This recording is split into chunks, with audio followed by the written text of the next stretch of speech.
موقع کے لیے جو خدا نے ہماری زندگی بخشا تاکہ خدا ان کی آواز کو سنے، میں بزرگ بابا لانا صاحب سے التماس کرتا ہوں کہ وہ آ کر خدا ان کی زندہ آواز کو ہم سب تک پہنچائیں۔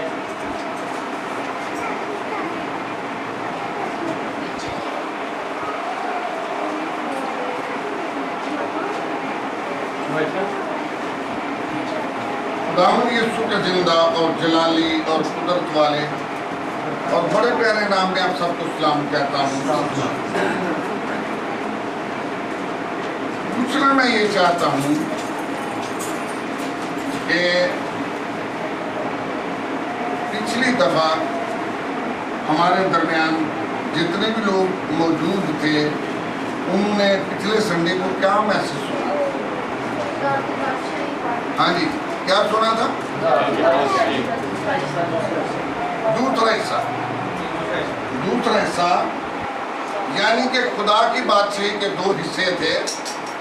پہلے حصے میں مخفی بادشاہی ہے اور دوسرے حصے میں جس کو ہم 1000 سالہ بادشاہ کہتے ہیں، جس کو ہم کیا کہتے ہیں؟ 1000 سالہ بادشاہ۔ اور یہ جو 1000 سالہ بادشاہ ہے،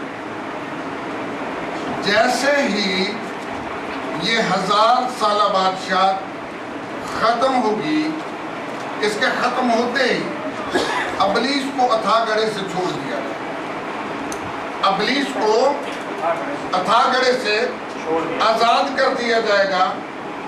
اور ابلیس جو ہے یہ دنیا کی قوموں کو، جس کے بارے میں یہاں پہ یہ حوالہ جات تلاوت کیے گئے کہ جو ماجوج کو اکٹھا کر کے وہ جنگ کے لیے بادشاہوں کے بادشاہ کے ساتھ جو ہے وہ تیار ہو جائے گا۔ اور میں اب سرچ کر دینا چاہتا ہوں، ایک جنگ اس سے پہلے بھی ہو چکی ہے جو کہ 1000 سالہ بادشاہ سے پہلے تھی۔ بہت سے لوگ ان دو جنگوں کو ایک ہی جنگ تصور کرتے ہیں، لیکن یہ دو جنگیں 1000 سالہ بادشاہ سے پہلے بھی، جس کو ہم ہرمجدون کی جنگ کہتے ہیں، اور اس جنگ کے اختتام پر کیا ہوا تھا؟ اژدہے کو پکڑ کر کے اتھا گڑھے میں بند کر دیا گیا اور حیوان کو اور جھوٹے نبی کو پکڑ کر کے آگ اور گندک کی جھیل میں ڈال دیا گیا۔ لیکن یہ جو جنگ ہوگی، یہ جنگ جو ہے اس کے اختتام پر اژدہے کو بھی پکڑ کر کے آگ اور گندک کی جھیل میں ڈال دیا جائے گا۔ کہاں ڈال دیا جائے گا؟ آگ اور گندک کی جھیل میں۔ اور ہم نے مکاشفہ کے 20 باب کی نامی آیت کو تلاوت کیا تھا۔ مکاشفہ کے 20 باب کی نامی آیت جو ہے، اس کو ایک بار پھر سے پڑھیں گے، بلکہ 7ویں آیت سے میں پڑھنا چاہتا ہوں۔ اور جب 1000 برس پورے ہو چکیں گے تو شیطان قید سے چھوڑ دیا جائے گا، اور ان قوموں کو جو زمین کی چاروں طرف ہوں گی، یعنی جوج و ماجوج کو گمراہ کر کے لڑائی کے لیے جمع کرنے کو نکلے گا، اور ان کا شمار سمندر کی ریت کے برابر ہوگا، اور وہ تمام زمین پر پھیل جائیں گی اور مقدسوں کی لشکرگاہ اور عزیز شہر کو چاروں طرف سے گھیر لیں گی، اور آسمان پر سے آگ نازل ہو کر کے انہیں کھا جائے گی، اور ان کا گمراہ کرنے والا ابلیس آگ اور گندک کی اس جھیل میں ڈالا جائے گا جہاں وہ حیوان اور جھوٹا نبی بھی ہوگا، اور وہ رات دن عبدالآباد عذاب میں رہیں گے۔ کہاں رہیں گے جی؟ عذاب میں۔ یہاں پہ جو لفظ آیا ہے جوج و ماجوج کو گمراہ کر کے، کس کو گمراہ کر کے؟ اصل میں یہ جو جوج اور ماجوج کے تعلق سے آپ سیکھنے کے لیے جا رہے ہو، تو میں آپ کو یہاں پہ یہ بتانا چاہتا ہوں کہ یہاں پہ علامتی طور پہ ماجوج کا ذکر ہے۔ جوج اور موجود کا یہاں پہ جو نام آیا ہے یہ علامتی طور پہ جو مسیح اور اسرائیل کے خلاف جنگ کے لیے اکٹھی قومیں ہیں، یہ استاری نام ان کے لیے استعمال ہوا. ان کے لیے یہ نام کیا ہوا جی؟ اور جو ہم نے 38 باب میں یہ جو پڑھا تھا، جوج کی طرف جو ماجوج کی سرزمین کا ہے، تو میں آپ سے عرض کر دینا چاہتا ہوں، ان قوموں کو جاننا ہمارے لیے بہت ضروری ہے کہ یہ قومیں کون سی ہیں. بہت سے لوگ ان کے ناموں کے بارے میں باتیں کرتے ہیں، لیکن جب ہم تواریخوں کو پڑھتے ہیں، آج کل تو ہمارے وہ پیارے بھائی جو ہے تسلیم گل صاحب، وہ کہتے ہیں جی یہ جو ترکی کا علاقہ ہے اس کو مغوب کہا گیا ہے، یہ ہے موجود. لیکن بہت سارے علماء جن میں کے ناصر صاحب مرحوم بھی شامل ہیں، انہوں نے یہ بات بتائی کہ یہ جو ہمارا رشیا اور چائنا کا متنازع ایریا ہے، جس کو منگولیا کہتے ہیں، اصل میں یہ ہیں جوج اور موجود کی سرزمین یہ ہے. اور پھر جب ہم تواریخوں کی اسٹڈی کرتے ہیں، انہوں نے بہت سی تواریخوں کے حوالے دیے، تو یہ جو دیوار چین ہے، اس کا پرانا نام ہے دیوار المجوج. کیا اس کا نام؟ دیوار المجوج. اور یہ جو لفظ لکھا ہے روش، روش اصل میں بھالو کو کہا گیا ہے. روش لفظی معنی ہے بھالو، ریچھ. کس کو کہا گیا؟ ریچھ کو. اور یہ روس کا، یہ رشیا کا، یہ جھنڈے کا پرانا جھنڈا جو تھا، یہ اس کا نشان تھا.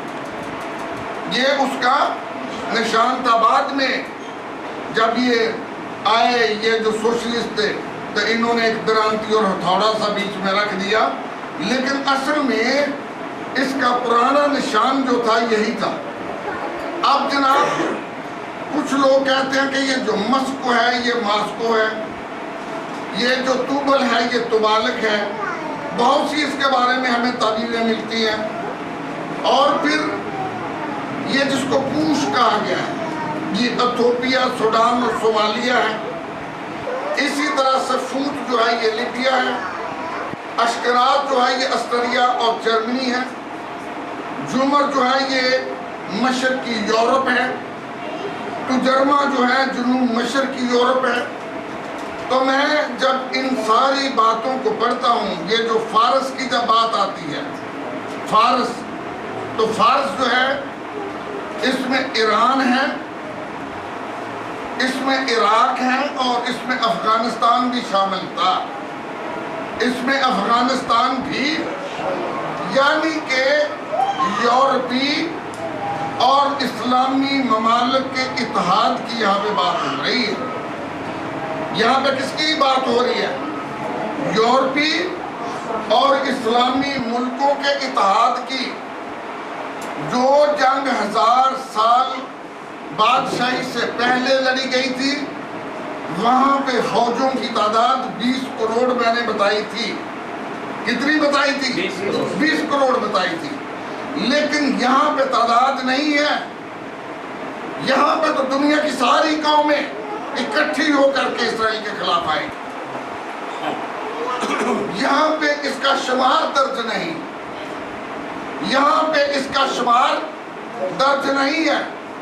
اور مکاشفہ کہتا ہے کہ یہ زمین کو ڈھانک لیں گی، یہ زمین کو ڈھانک لیں گی. تو میرے عزیزو، بے شک یہ زمین کو ڈھانک لیں. میں نہیں کہتا یہ نہ ڈھانکیں، لیکن بائبل میں سے ہم تاریخی طور پہ، یہ تو میں نے آپ کو بتائی ہے نا کہ جی یہ دوسری تواریخ ہے، یہ دوسری بکس اس کے بارے میں کیا کہتے ہیں. لیکن پہلی تواریخ اس کے 5 باب کی 4تھی آیت یہ جوج کے بارے میں کیا کہتی ہے. یہ جوج کے بارے میں کیا کہتی ہے، اس کو نکالیں. 5 باب اور اس کی 4تھی آیت. سب سے پہلے یہاں پہ جوج کا ذکر آیا. مل گیا جی. بلکہ میں